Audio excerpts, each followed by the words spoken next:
मैं निवेदन करूंगी, बार बार क्यों टोका जाता है महिलाओं को, उसके पीछे कारण है। आप सोने की भांति हो।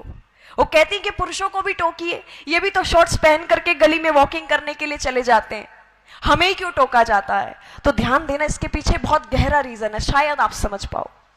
पुरुष एक लोहे की भांति है, लोहे से तुलना की गई है पुरुष की, लेकिन महिला एक हीरे की भांति है, एक गोल्ड की भांति है, सोने की भांति है। आपने देखा होगा, आप यहां से बाहर निकलेंगे, लोहा आपको कहीं भी पड़ा मिल जाएगा। जहां कहीं भी आपको पता चले कि लोहे का काम यहां होता है, तो दुकान से बाहर पड़ा हुआ है, कहीं भी रास्ते में पड़ा हुआ मिल जाएगा, उसकी कोई देखरेख के लिए सिक्योरिटी वगैरह नहीं है। लेकिन जब आप कोई ज्वेलरी खरीदने के लिए जाते हो, गोल्ड और डायमंड की, तब भी यही स्थिति होती है क्या?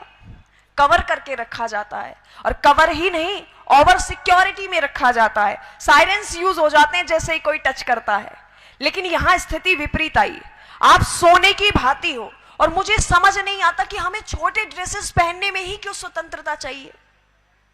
हमें पढ़ने के लिए स्वतंत्रता क्यों नहीं चाहिए? हमें बाहर निकलने के लिए स्वतंत्रता क्यों नहीं चाहिए? हमें कुछ अचीवमेंट्स लेने के लिए स्वतंत्रता क्यों नहीं चाहिए? क्या छोटे कपड़े पहनने से ही स्वतंत्रता मिलेगी हमें?